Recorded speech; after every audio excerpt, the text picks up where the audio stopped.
The newest Young and the Restless spoilers point toward a brewing generational storm inside the Newman-Abbott-Newman family web, and this time, the emotional center of the drama may shift to two characters who have spent most of their lives on the sidelines, Johnny Abbott and Katie Abbott.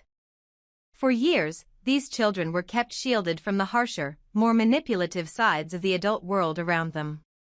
But time has caught up with them.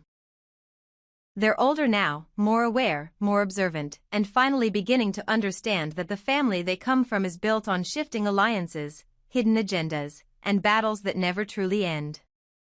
And with Victor Newman once again preparing to strike against Billy Abbott, the question becomes chillingly clear: will Johnny and Katie finally turn against the grandfather they once adored? For Victoria Newman, that possibility is becoming an emotional nightmare. She has always fought to give her children a different experience than the one she had growing up under Victor's larger-than-life shadow. But despite her best efforts, history has a cruel way of repeating itself. This time, the split isn't between her and her father, it's between Victor and her children. Victoria senses it. She sees the way Johnny and Katie are looking at the world now, the way they no longer accept simple answers or parental reassurances. They're beginning to form their own judgments, and those judgments are becoming harder to control. As the launch of Abbott Communications approaches, a proud milestone for Billy Abbott and Sally Spectra, Johnny and Katie are expected to be there, part of their father's celebration, supporting him as he steps into a new chapter. It's a victory Billy has earned after years of public failures, private breakdowns, and hard-won maturity. His kids want to be proud of him. They want to believe in him. And that makes Victor's impending scheme to sabotage Billy's success all the more dangerous. Because this time, Victor isn't just targeting Billy the businessman. He's targeting Billy the father. And Johnny and Katie are old enough to feel it. Victor Newman's manipulative patterns are nothing new. Genoa City has watched him tear down rivals, children, lovers, and enemies with the same cold precision, always claiming it was for family, for protection, for the greater good. But Johnny and Katie aren't toddlers anymore. They're teenagers with growing instincts, sharper intuition, and the ability to see through the cracks in even the strongest of masks. And the truth is, Victor's mask is slipping. The kids have seen him pressure Billy before. They've seen the arguments. They've overheard the threats.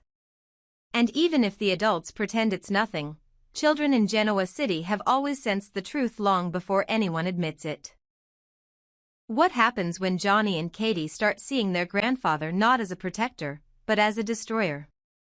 What happens when they watch Victor attack their father, again, right as Billy finally seems to have his life stable, thriving, and purposeful?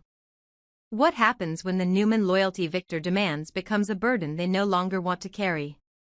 This conflict places Victoria in an impossible position. She knows better than anyone how toxic Victor's obsession with control can be. She grew up in it. She lived through the emotional whiplash of being both treasured and dominated by the same man. She doesn't want her children to repeat that cycle, but the more Victor goes after Billy, the more likely it becomes that Johnny and Katie will be forced to pick a side. And the terrifying part is, Victoria doesn't know which side they'll choose. She wants to believe her children will stay neutral, that they will somehow navigate the storm without emotional damage, but deep down she fears the truth: kids always get caught in the crossfire. And this time, the crossfire is coming straight from Victor. The potential storyline here is explosive. If Victor pushes too hard, if he tries to sabotage Abbott Communications and paints Billy as unstable or untrustworthy in order to justify his scheme, Johnny and Katie may finally reach their breaking point. They may see through him. They may see him not as the powerful patriarch of their family, but as the man who keeps trying to tear down their father, no matter the cost. Imagine Johnny confronting Victor. Imagine Katie crying because she doesn't understand why the grandfather she loves keeps hurting the father she adores. Imagine Billy having to comfort his children while knowing the man causing them pain believes he's acting out of love. That's the emotional weight of this storyline. And it's why fans should prepare themselves. Katie and Johnny choosing Billy over Victor isn't just possible, it's becoming increasingly inevitable. Victor may be a titan in business and an unshakable force in family politics, but he has always underestimated one thing. The moment his manipulations start hurting the children, even the youngest members of the family will see the truth for themselves. And once Katie and Johnny open their eyes to who Victor truly is in moments of conflict, there may be no going back. This isn't just another Newman-Abbott feud. This is the beginning of a generational shift. And Victor Newman may soon discover that the legacy he spent a lifetime building is starting to fracture from the youngest branches of the family tree. Conflict between Victor Newman and Billy Abbott isn't just likely, it's practically written into the DNA of Genoa City, and everything about the current situation around Abbott Communications suggests that another war is not only coming, but brewing in a far more dangerous way than before. No matter how many times they've tried to move on or start fresh, Victor has never truly been able to tolerate Billy's independence, especially when that independence looks like success. Abbott Communications isn't just a business venture to Billy, it's a statement that he's finally building something of his own, on his terms, without being defined as the screw-up, the gambler, the problem child, or the man perpetually standing in someone else's shadow. And it's precisely that sense of self-determination that makes Victor's teeth grind. To Victor, Billy is not just Victoria's ex or his grandchildren's father, he's a wild card, a risk, someone whose power needs to be kept in check. So instead of quietly letting this launch party unfold and seeing where the chips fall, Victor does what Victor always does, he plots, under the polished label of protecting the family. This time, his weapon of choice isn't a hostile takeover executed in plain sight, but a more insidious kind of sabotage carried out from behind the scenes with Adam Newman at his side. The irony of Victor and Adam working together again is thick. Theirs is a relationship built on broken promises, manipulation, and uneasy alliances. But when Victor decides that Abbott Communications needs to be weakened before it can even stand, Adam becomes the perfect instrument. Ambitious enough to want the power, damaged enough to take the job, clever enough to find the cracks in Billy's new creation. Victor's first move is deceptively simple on paper: pressure Jill Abbott to pull her funding before the company can fully launch. He knows that money, not vision, is often the Achilles heel of any venture, and if he can convince Jill that Billy is a bad bet, or that the timing is wrong, or that the market is volatile, or that unseen dangers are looming, then Abbott Communications could collapse internally without him ever having to fire a visible shot. In Victor's mind, this is the elegant solution: starve the company of resources, let it crumble naturally, and walk away insisting that it was all just business, nothing personal. But nothing involving Victor is ever truly clean, and nothing involving Billy ever goes according to plan. The truth is, this strategy is fragile from the start. Jill Abbott isn't naive. She knows both of these men too well. She can smell manipulation a mile away, and while she has her own complicated history with Billy and his impulsive decisions, she also recognizes when someone is trying to kneecap him out of pure control rather than genuine concern. Victor assumes he can sway her with logic, fear, or flattery, but Jill's not easily moved, especially if she sees that Billy is finally stable and focused. The very fact that this plan depends on her pulling funding makes it vulnerable, and the moment she hesitates or pushes back, Victor is forced into a familiar, more dangerous mode: contingency. Because even if Jill refuses to play his game, Victor still has Adam, and Adam has a talent for finding the side doors when the front one is locked.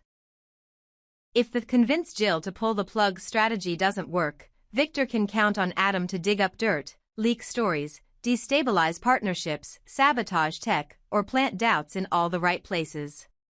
Maybe Adam goes for the optics, ruining the public perception of Abbott Communications before it even fully launches. Maybe he targets a key client or investor. Maybe he meddles with confidential data, timelines, or press releases, making the event look sloppy, unprofessional, or unsafe. Whatever angle he chooses, the goal is the same: ensure that Billy's launch doesn't just struggle, but embarrasses him. Victor wants the world, and more specifically, his own family, to see Billy as unreliable, as someone who can't be trusted with power, money, or influence. And if that means wrecking an entire company that other people put their time and energy into, so be it. Victor will tell himself it's necessary, that he's saving the family from another Billy disaster. The truth, however, is that he's making himself the disaster. That's where the emotional stakes climb even higher, especially with Johnny and Katie now old enough to read between the lines. They're not little anymore, not so easily distracted or sent out of the room when things get tense. They'll see how hard their father has worked for this. They'll hear the whispers if something goes wrong at the launch. They'll notice the way their grandfather appears unbothered, or worse, quietly satisfied. If Abbott Communications stumbles. When they look back on this moment, they might not know the specifics of contracts, strategy, or financial pressure, but they will understand something painfully simple: Grandpa is trying to hurt Dad. And that realization could change everything. Whether Victor succeeds or fails in ruining the launch almost matters less than how his attempt will look through the eyes of his grandchildren. If the plan implodes before it begins? If Jill stands her ground, if Adam's sabotage backfires, if Billy manages to adapt and push through, it will expose just how far Victor is willing to go to dominate the narrative. If the plan partially works and the event is derailed, Johnny and Katie will see their father humiliated or damaged at the hands of someone who's supposed to love them all. Either path leads to the same place, a fracture in how they see Victor. And yet, from Victor's perspective, he may genuinely believe he's right. In his mind, Billy is too volatile, Abbott Communications is too risky, and taking it down early is one more sacrifice he makes on the altar of family protection. What he doesn't see, or refuses to admit, is that his obsession with control is pushing the next generation away. Victoria can sense it. She's caught in the middle again, trying to shield her children from the fallout while knowing that any attempt to fully protect them from the truth is doomed. She doesn't want Johnny and Katie torn between their love for their dad and their loyalty to their grandfather, but she can already feel the tension brewing. And she knows her father well enough to understand that once he sets a plan in motion, it's nearly impossible to stop him. Even when the plan goes off course, he doubles down instead of backing out. That's the real tragedy here. Even as things start to go sideways, Jill pushing back, Adam improvising, suspicions rising. Victor is more likely to dig in than to pull away. So yes, conflict is not only inevitable, it's structurally baked into what Victor is doing. His new scheme with Adam has all the hallmarks of the classic Newman pattern, a protective operation wrapped around a deeply personal vendetta, justified with business logic but driven by ego and fear. The last attempt to interfere with Abbott Communications never fully materialized, but this one has more moving parts, more emotion, more people. Especially children, caught in the web. And the more Victor tries to manipulate the situation from behind the scenes, the more likely it is that the whole thing will spiral out of his control, especially once people like Billy, Jill, Victoria, Johnny and Katie begin to connect the dots. In the end, the question might not be whether Victor successfully sabotages Abbott Communications, but whether he can survive the emotional cost of his own actions when the people he claims to be doing it for finally see what he's really done, and decide they want no part of it. Victor Newman has pulled a lot of ruthless moves in the name of business and family, but his latest scheme against Billy Abbott's company feels like the moment where the mask might finally crack. Especially in the eyes of the one audience he can't control forever, his grandchildren. This time, Victor isn't just targeting Billy out of personal dislike or concern. He's prepared to use Billy's company as a pawn, a distraction in a larger game that's actually aimed at Jack Abbott and Jabot. It's classic Victor, attack on two levels at once, destabilize the enemy from one angle while launching a deeper strike from another. But in doing so, he's forgetting something critical. Johnny and Katie aren't just Newmans. They're Abbotts too. And they're growing old enough to understand exactly who he's trying to hurt. On the surface, Victor using Abbott Communications as a decoy is a smart, cold-blooded chess move. While everyone's attention is on Billy's company, its launch, its struggles, its potential failures, Victor can quietly go after Jack and Jabot, targeting the true corporate empire he wants to control or cripple. If Abbott Communications takes a hit in the process, in his mind, that's acceptable collateral damage. Victor has always believed that he's playing a long game, and that people will eventually understand why he did what he did. But this time, that calculation is dangerously off, because the damage won't just land on Billy's reputation or on Jabot's bottom line, it will land on the hearts of two kids who have already watched more family wars than most adults can handle. Johnny and Katie will see their father's company being used and abused not by some faceless competitor, but by their own grandfather. And when they realize that Abbott Communications was never the real target, that it was just bait, a tool, a pawn meant to distract from Victor's pursuit of Jack, whatever childhood loyalty they still hold toward him may shatter for good. This is where the storyline has real power. For once, Victor doesn't just get to play his games and walk away with a mixture of begrudging respect and frustrated acceptance from everyone around him. There's a real chance that the consequences will finally hit him where it hurts most, inside the family he claims to be doing all of this for. Johnny and Katie are perfectly positioned to become the emotional center of this fallout. They've already seen how much tension there is between Billy and Victor, how every minor conflict somehow escalates into a war of pride and control. They're old enough now to track patterns. When they realize that Victor used their dad's company as a shield to make it easier to attack Uncle Jack, another Abbott they care about, it won't just feel like business. It will feel like betrayal.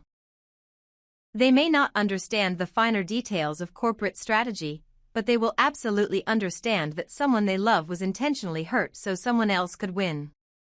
And the someone else is their grandfather. Victoria, caught in the middle as always, will feel that shift like a punch to the chest. She has spent her entire life trying to navigate her father's dominance while still having a mind and heart of her own. She knows that when Victor starts using words like protecting the family and doing what's necessary, it often means a storm is coming for someone she cares about. But now, the storm threatens her children as much as Billy and Jack. Not physically, but emotionally. She doesn't want Katie and Johnny to grow up despising their grandfather. She doesn't want them to feel like they have to choose between the Newman name and their Abbott blood. Yet the more Victor doubles down, the harder it becomes for her to shield them from the truth. She can try to explain, soften, paint it as complicated, but teenagers don't live in the nuance adults hide behind. They live in what they can see and feel. If their dad is smashed publicly, if their uncle's company is under attack, and Victor is at the center of it all, their conclusions will be brutally simple. That's why this is such a perfect opportunity for the show to finally turn the tables and let Victor feel what it's like when his power doesn't automatically buy him forgiveness. Imagine Johnny quietly stepping back from him, no longer eager to visit the ranch, no longer impressed by his money or his power. Imagine Katie, with tears in her eyes, asking point-blank why he keeps going after her father and uncle, when everyone knows their family. Imagine Victor's usual justifications. I'm doing this for you, I'm protecting what's ours, you don't understand now, but one day you will, falling flat for the first time. Because kids who can see manipulation for what it is won't accept it as love. They won't bow to it as authority. They will resent it. They will push back. And that pushback could be the first real sign that Victor has finally gone one move too far. If the writers decide to let Johnny and Katie stand up to him, it could be one of the most powerful emotional reversals YNR has done in years. Victor is used to being challenged by adults, by Jack, by Billy, by Nick, by Victoria herself. He's used to battles where everyone knows the rules, threats, counters, deals, betrayals, and then some twisted form of resolution. But he isn't used to being confronted by grandchildren who are hurt rather than rebellious, who are disappointed rather than defiant.